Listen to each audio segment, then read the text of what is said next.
मित्रांनो, साधी माणसं या मालिकेच्या आजच्या भागामध्ये सत्या स्पर्धेमध्ये उतरलेला असतो आणि स्पर्धेला सुरुवातसुद्धा झालेली असते.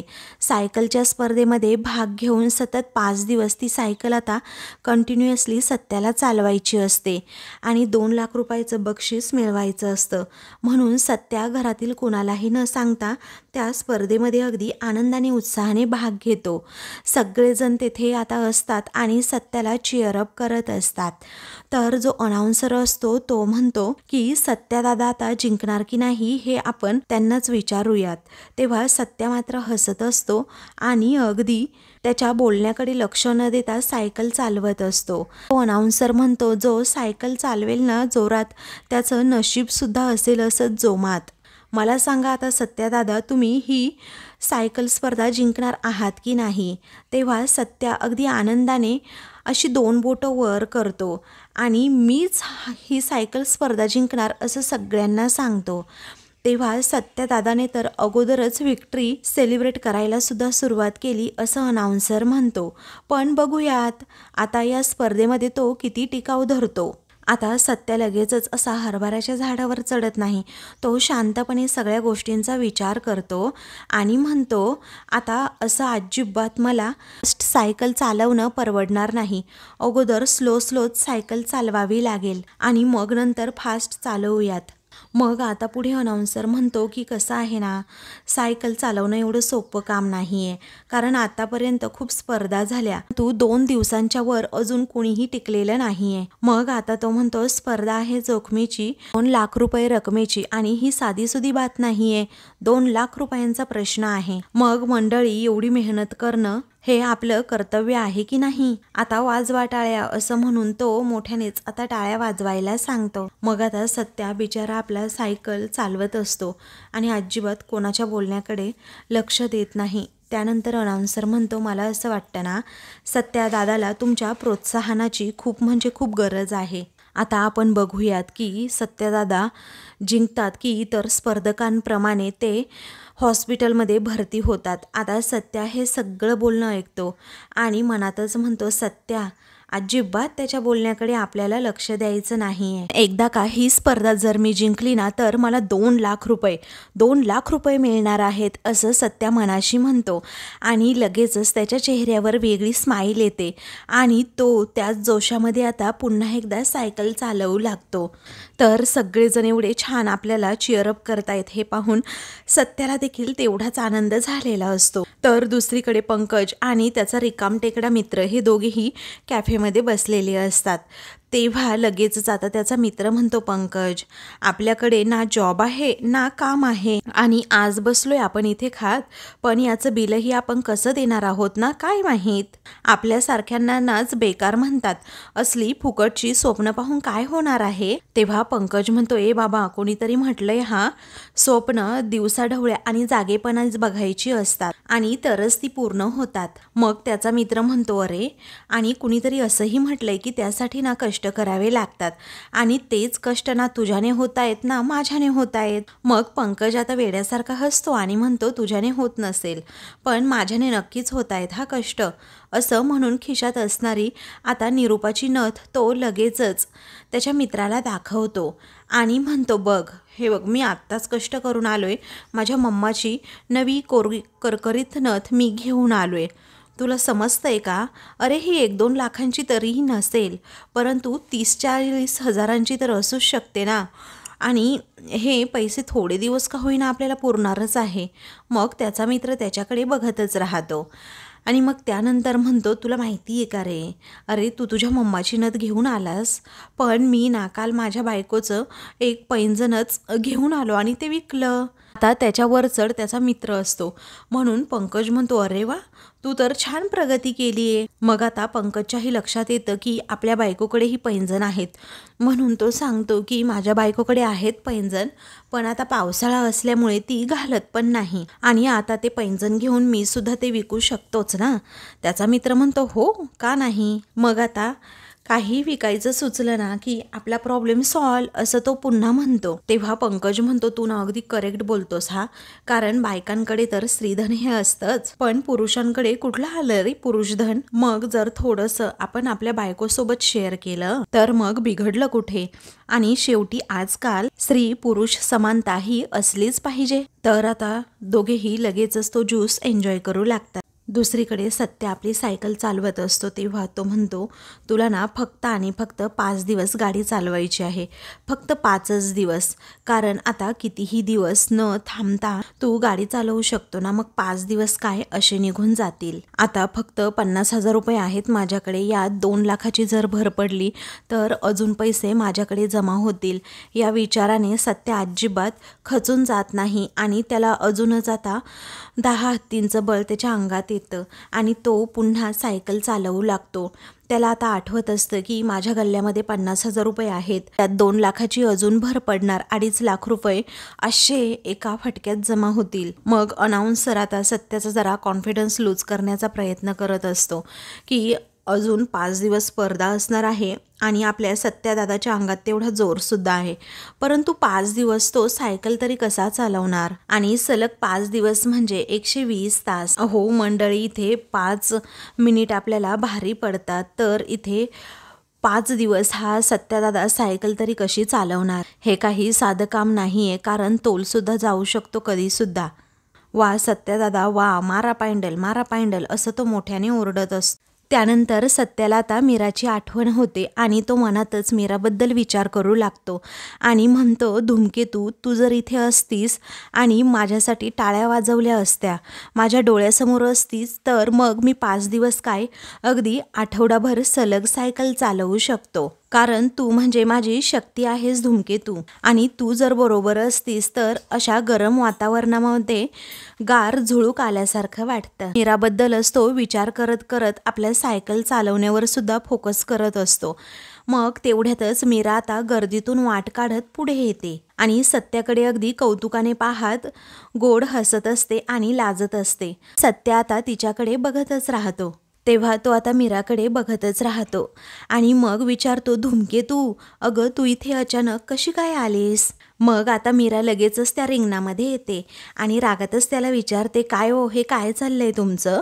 आपलं काय ठरलं होतं, जे काही करायचं ते एकमेकांना विचारून करायचं आणि तुम्ही एकट्याने हा परस्पर निर्णय घेतला आणि आता मी तुम्हाला सोडणारच नाही, असं म्हणून ती सत्याला पकडायला जाते. त्या मोठ्यानेच म्हणतो, ए धूमकेतू थांब जरा, ए धूमकेतू थांब जरा, मी पडन हा धूमकेतू, अजिबात मला पकडायला येऊ नकोस, असं तो सतत म्हणत असतो. त्यावेळी आता मीरा म्हणते, थांबा मी आलेच, आता आलेच, असं म्हणून ती त्याला पुन्हा एकदा पकडायला जाते. तेव्हा सत्या म्हणतो, ए धूमकेतू हो की बाजूला, मी पडन की. मग आता सत्या आपल्याला झिडकारतोय हे पाहून मीरा आता लगेचच बाजूला जाऊन रुसूनच उभी राहते एका खांबाजवळ आणि त्याच्याकडे पाठ करून उभी राहते.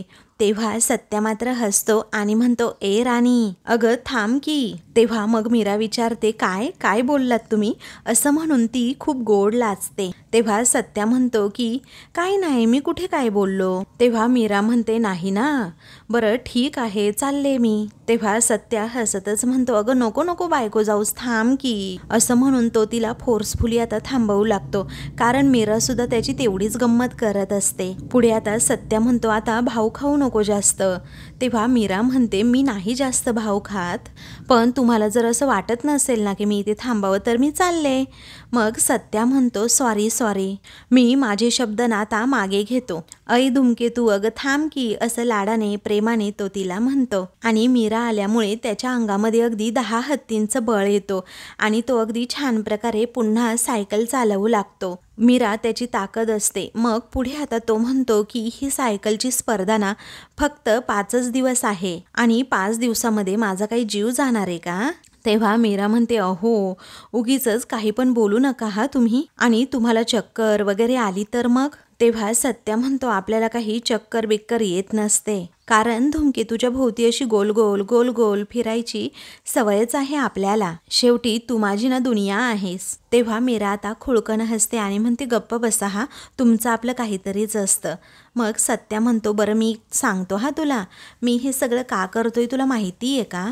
मीरा म्हणते मला कसं माहीत असणार, आणि तसंही मला काहीही ऐकून घ्यायचं नाहीये. तेव्हा सत्या म्हणतो पण मला सांगायचंय आणि तुला ना ते ऐकावंच लागेल. मग पुढे आता तो म्हणतो हे बघ, हे सगळं मी तुझ्यासाठी अजिबात करत नाही. मी हे जे काही करतोय ना ते फक्त आणि फक्त माझ्या धूमकेतूसाठी करतोय. अगं मला यातनं ना खूप म्हणजे खूप पैसा मिळणार आहे. गाडीमध्ये 5 दिवस डिझेल टाकून जेवढे पैसे मिळणार नाहीत त्याच्यापेक्षा 20 पटीने मला पैसे मिळणार, आणि मी माझ्या धूमकेतूसाठी तिच्या स्वप्नामधलं जग उभं करणार. तू आता बघशीलच, असं म्हणून तो मीराला तसं सांगतो. गावाकडची रानफुलं, वेगवेगळ्या शहरातली वेगवेगळी फुले, वेगळ्या वासाची, वेगळ्या रंगाची, आणि या सगळ्यांनी सजलेलं फुलांचं दुकान, आणि त्यामध्ये माझी गोड धूमकेतू. तेव्हा मीरा आता म्हणते हो लई झालं आता हा तुमचं, उतरा आता. ती त्याला उतरायला सांगते. तेव्हा सत्या म्हणतो नाही हा धूमकेतू, ए बायको अगं ऐक की, आणि सगळ्या फुलांपेक्षा ना माझी धूमकेतू अगदी सुंदर आहे, कारण ती जेव्हा हसते ना तेव्हा अख्खाच्या अख्खा फुलांचा मळा असा वाऱ्यावर डुलतो, अगदी कास पठारच जणू, आणि तिचा सहवास, आणि तो तर अख्खा परिसरच अगदी सुगंधित करून टाकतो. आणि फुलांच्या मधापेक्षाही गोड बोलणं आहे तिचं, आणि तिचं दिसणं म्हणजे रंगीबेरंगी फुलांचा गुच्छच जणू. आणि आता तूच सांग धूमकेतू, जेव्हा ती तिच्या फुलांच्या जगामध्ये अशी उभी राहील आणि तिचं फुलांच्या दुकानाचं स्वप्न हे पूर्ण होईल, तेव्हा ते दुकान अख्ख्या जगात भारी दिसेल नवं. मग त्यासाठी मला एवढीशी मेहनत तर माफ आहे. म्हणून तो मीराला वेगवेगळ्या फुलांची उपमा देत लगेचच तिच्या चेहऱ्यावर एक छान अशी क्यूट स्माईल आणतो. तर मीरा आता सत्याकडे बघतच राहते आणि खूप गोड लाजते. त्यानंतर आता लगेचच अनाउन्सर हा म्हणतो की अरे वा वा वा, सत्यादादाने पूर्ण केले आहेत 10 तास, आणि आता इथून पुढे फक्त 110 तास. तेव्हा सगळेजण सत्याकडे कौतुकाने बघतात आणि लगेच चीअरअप सुद्धा करतात. मग त्यानंतर सत्या म्हणतो मी करणारच आहे, विषय आहे का? तेव्हा मीरा सुद्धा सत्याकडे खूप कौतुकाने बघत असते. मग आता सगळ्यांनी सत्या दादासाठी जोरदार टाळ्या वाजवा, असं पुन्हा एकदा तो अनाउन्सर म्हणतो. सत्या त्या जोशामध्ये आता सायकल चालवत असतो, पण आता समोरून मीरा अचानकच गायब होते.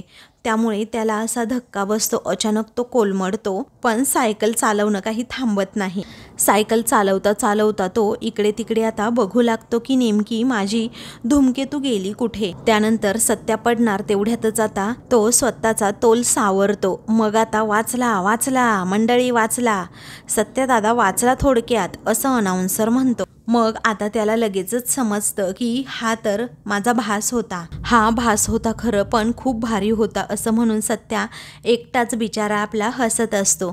आणि मनातच धूमकेतूबद्दल पुन्हा विचार करत म्हणतो की खरंच धूमकेतू, तू ना आता इथे पाहिजे होतीस. मग सायकल चालवता चालवता एकदम संध्याकाळ सुद्धा होते. इकडे मीरा ही देवासमोर दिवा लावते. मनातच सत्याबद्दल विचार करू लागते की देवा हे नक्की कुठे असतील आणि कुठल्या परिस्थितीमध्ये असतील, काही सांगितलं सुद्धा नाहीये, आणि फोन सुद्धा अगदी लागेनासा झालाय, कारण माझं मन सुद्धा खूप घाबरतंय, आणि मला असं सारखं सारखं वाटतंय की यांना ना माझी खूप गरज आहे. काहीतरी वेगळंच चाललंय, विचित्र चाललंय असं वाटतंय मला. आणि देवा मागच्या वेळी आठवतंय ना केवढं महागात पडलं होतं यांना, त्याचबरोबर केवढा मोठा धक्का सुद्धा बसला होता. त्यात आम्हाला कुणाला त्रास होऊ नये म्हणून आम्हाला सांगितलं नाही, आणि सगळेजण एकटेच सहन करत बसले. आता यांच्यावर कोणतंही संकट येऊ देऊ नकोस देवा, काही अडचणीत अडकवू नको देऊस यांना. पण नाही, त्यांच्याबरोबर असं काही नाही होऊ देत, तू राहा हा नेहमी त्यांच्यासोबत, असं आता मीरा म्हणते. तुला तर माहीत आहे ना किती भोळे आहेत ते, त्यांच्यावर कोणतंही संकट यायला नको, असं मीरा आता मनात म्हणते. तेवढ्यातच आजी आता तेथे येतात आणि मीराचं सगळं बोलणं ऐकत असतात. मीराच्या मनात असणारी सत्याबद्दलची तगमग त्या पाहत असतात, आणि त्यांनाही जरा वाईटच वाटतं की खरंच असा सत्या न सांगता मीराला गेलाय, आणि इथे बिचारीची किती घालमेल होती आहे. त्यानंतर मीरा आता देवाकडे अजून एकदा प्रार्थना करते की देवा, कोणती अडचण असेलच तर मलाच लवकरात लवकर ती अडचण समजू दे, म्हणजे त्यांना मी मदत करायला जाईन आणि त्यांच्याबरोबर राहीन सुद्धा मी उभी. कोणत्याही परिस्थितीमध्ये मी त्यांच्यासोबत उभी राहीन आणि त्यांची साथ सुद्धा कधी सोडणार नाही, असं म्हणून तिला अचानकच आता उचकी लागते. तेव्हा अरे देवा, मला अशी अचानक उचकी का लागतेय असा मीराला प्रश्न पडतो. मग आता मीरा म्हणते, यांना माझी आठवण तर येत नसेल, गरज तर नसेल ना यांना माझी. तेव्हा आता आजीलाच मीराची ही तगमग बघवत नाही आणि त्या मनातच विचार करतात, हा सत्या सुद्धा ना उगीच या मीरा बिचारीला टेन्शन देऊन गेलाय आणि आता काय ते नीट सांगून जायला हवं होतं ना, पण नाही मलाच या मीराला आता सांभाळायला हवं. मग इकडे मीराच्या उचक्या काही थांबत नसतात. तेव्हा ती देवाकडे पुन्हा प्रार्थना करते, देवा, अगोदरच यांचा फोन सुद्धा लागेनासा झालाय. तेव्हा आजी लगेचच मीराजवळ येतात आणि विचारतात, काय ग मीरा, काय झालं बाळा? तेव्हा मीरा उठते आणि म्हणते, आजी, असं म्हणून तिचा चेहरा अगदी उदासच होतो.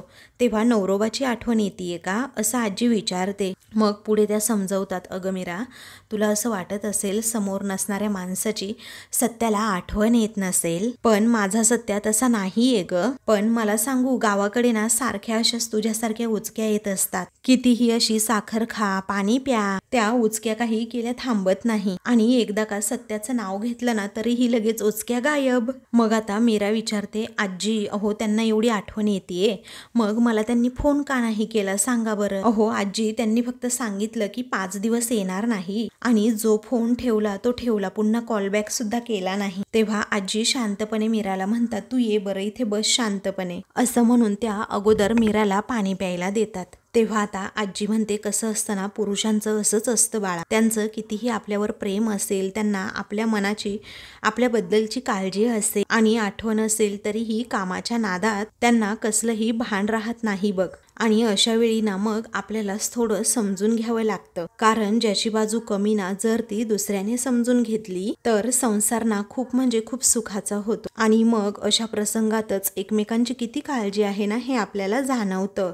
आता बघ बाळा, त्याच्यामुळे तुला अस्वस्थता वाटत असेल खरी आणि अगदी हुरहुर वाटायला सुद्धा लागली आहे आणि त्यांचा राग सुद्धा येतोय, पण जेव्हा माझा सत्या तुझ्या जवळ येईल, तुझ्या समोर येईल, तेव्हा सगळा राग, सगळी चिडचिड आणि अस्वस्थता अगदी बर्फासारखी वितळून जाईल बघ. तेव्हा मीरा म्हणते, तसं नाही आजी, मला खूप भीती वाटतेय, कारण गेल्या टायमाचा प्रसंग माझ्या डोळ्यासमोर आहे. अहो असेच गेले होते आणि 15 दिवस जेलमध्येच होते. अहो यांचं होतं काय, समोरचा संकटात आहे हे बघून मग त्या संकटाशी यांचा संबंध असो किंवा नसो, हे मदतीला मात्र धावून जातात. पण आता समोरचा माणूस खरं बोलतोय, खोटं बोलतोय, तो खरा आहे की खोटा आहे याची पडताळणी करून घ्यायला नको का? पण नाही, यांचं तसं नसतं. कुणी इमोशनल काही बोललं की लगेचच हे मदतीला धावून जातात. असं नसावं, माणसाने जरा विचार करावा, कारण याच त्यांच्या स्वभावामुळे ते खूपदा अडकले आहे आणि आता त्यांनी अडकू नये ना असंच मला वाटतं आजी. हे खूप भोळे आहेत आणि यांना जर कुणी फसवलं तर. तेव्हा आजी म्हणतात, तो आहे हळवा, दुसऱ्यांना मदत करणारा, पण तेवढाच तो हुशार सुद्धा आहे. एकदा त्याला माहीत झालंय ना, पण पुन्हा तो अशी चूक नाही करणार आणि शिवाय तुला त्या गोष्टीचा किती त्रास झाला होता हे चांगलंच माहीत आहे. तेवढ्यातच निरूपा तेथे येते आणि म्हणते, त्याला जे रंग उधळायचे आहेत ना ते त्याने लहानपणीच उधळले आहेत, कारण लहानपणीच खून केलाय त्याने आणि आता माझी नथ चोरणं हे त्याच्यासाठी कठीण नाहीये. तेव्हा आजी चिडूनच म्हणतात, उगीच बिनबुडाचे आरोप करू नकोस. मला सांग आता निरूपा, तुझं नाक किती वर आहे ग, त्यावरूनच नथ घसरून पडली असेल असं वाटतंय. आता त्यापेक्षा तुम्ही एक काम करा ना, अहो तुमच्या नातवाला इथे हजर करा आणि बघा माझी नथ त्याच्याकडे आहे की नाही. तेव्हा सुधाकरराव निरूपाला गप्प राहायला सांगतात आणि हा तमाशा करणं ना अगोदर बंद कर. तेव्हा निरूपा म्हणते, ओ तुमच्या पोराने ना माझी सोन्याची नथ चोरली आहे. तेव्हा सुधाकरराव म्हणतात, हे असं दागिन्यांवरनं ना राजकारण करणं बंद कर. तेव्हा निरूपा म्हणते, अहो तुमच्या घराण्याच्या दागिन्यांबद्दल ना मी अजिबात बोलतच नाहीये. अहो ही नथ तर मी माझ्या माहेराहून आणली होती आणि मला माझी नथ ना परत हवी आहे. तेवढ्यातच देविका अन पंकज तेथे येतात. तेव्हा देविका विचारते, काय सांगताय आई, तुम्हाला तुमची नथ अजून मिळाली नाही? तेव्हा निरूपा दात विचकत म्हणते, कशी मिळणार, कारण चोरच अजून सापडला नाही ना. कारण चोर सापडला ना बरोबर नथ सुद्धा मिळेल. मी आता आजची रात्र बघणार, नाहीतर उद्या पोलीस स्टेशनला जाऊन सरळ कंप्लेंट करणार. मग पोलीसच काय तो सोक्षमोक्ष लावतील ना. तेव्हा पंकज आता घाबरतो. तेव्हा सुधाकर राव म्हणतात, अगं निरूपा, हे बघ, तूच इकडे तिकडे ना कुठेतरी ठेवली असेल. आधी घरच्या लोकांना विचारून तर बघ, कुणी बघितली आहे का तुझी नथ ते? हो की नाही पंकज? तेव्हा पंकजला असं सुधाकर रावांनी विचारताच तो अजूनच घाबरतो आणि त्याला अक्षरशः घाम फुटतो. तेव्हा पंकज म्हणतो, हे घ्या पप्पा, माझा काही संबंध?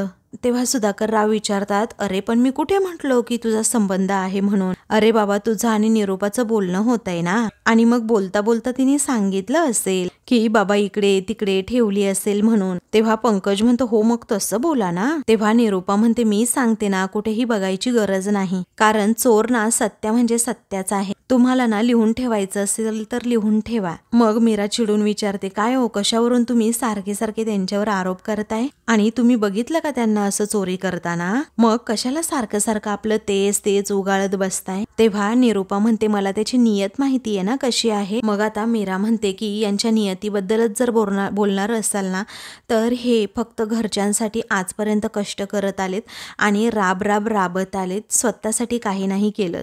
आणि तसं तर या पंकजने नेहमीच सगळ्यांना फसवलंय, कारण अगोदर मला लग्नाचे वचन देऊन पळून काय गेला, मग बाबांच्या रिटायरमेंटच्या फंडाचे पैसे सुद्धा चोरले, आणि पैसे म्हणजे एवढे तेवढे नाही, ते सुद्धा अगदी लाखोंमध्ये. अहो सासूबाई, तुम्हाला ना या पंकजची नियत माहीत असायला हवी. कारण आता यालाच विचारा तुम्ही, नथ कुठे आहे? बाबांनी विचारल्यावर कसं लगेच मध्ये बोलला, मला काय माहीत म्हणून? आता तुझाच काही संबंध असेल तर सांग सगळ्यांना, असं मीरा पंकजला म्हणते. तेव्हा देविका म्हणते, माझ्या नवऱ्याला काही बोलायचं नाही हा. मग आता मीरा म्हणते, तुझ्या नवऱ्यावर आजपर्यंत जो आरोप केलाय ना, तो खरा निघालाय, समजलं? मग आता देविका म्हणते, पंकजची बाहेर काय पोझिशन आहे तुला माहिती आहे का मीरा? अगं किती रिस्पेक्ट मिळतो त्याला. तेव्हा मीरा म्हणते, ते तर मला चांगलंच माहीत आहे ग, तू सांगण्याची गरजच नाही, असं म्हणून ती चांगलाच टोमणा मारते. तर निरूपा आणि पंकजची बोलतीच बंद होते. तेव्हा पंकज विषय टाळतो आणि म्हणतो, देविका जाऊ दे ना, कशाला उगीच कुणाच्याही नादी लागते. देविका म्हणते, नाही बेबी, अरे इथे कुणीही यायचं, उठसूट माझ्या नवऱ्याला बोलायचं. तेव्हा आजी म्हणते, थांब मीरा, यांच्या तोंडाला लागायचं म्हणजे आपलंच तोंड काळं करून घेण्यासारखं. आता फक्त 5 दिवस थांब, माझा सत्य आला की बरोबर हिशोब करते मग मी. तेव्हा निरूपा म्हणते, नाही 5 दिवस खूप होतात, तोपर्यंत माझी नथ विकून ढेकर सुद्धा देईल तो. ते काही नाही, आजची फक्त 1 रात्र थांबणार मी, नाही तर उद्या पोलीस स्टेशनला जाणार. तेव्हा सगळेजण रागातच निरूपाकडे बघतात. तर आता मित्रांनो, पुढील भागामध्ये रात्र झालेली असते तरीही सत्य सायकल चालवत असतो. तो आता सगळ्यांकडे पाणी मागतो, परंतु जे आता स्पर्धेचे आयोजक वगैरे असतात ते सगळे आता तिथे स्टेजवर झोपलेले असतात. आता सत्याचा आवाज सुद्धा त्यांच्यापर्यंत पोहोचत नसतो. तर दुसरीकडे मीरा ही झोपलेली असताना अचानक उठते. आजी विचारते, काय झालं? ती म्हणते, मला ना जरा वेगळं वाटतंय, मला असं वाटतंय की हे एकटे पडले आहेत आणि यांना आपली खूप गरज आहे. तर दुसरीकडे सत्या ती पाण्याची बॉटल आता त्या टेबलवरून घेण्याचा प्रयत्न करतो, परंतु बिचाऱ्याकडून ती बॉटलसुद्धा आता खाली पडते, त्यामुळे त्याला पाणीच प्यायला मिळत नाही. अशाच मालिकेंचे पुढील भाग पाहण्यासाठी चॅनलला सबस्क्राईब करा.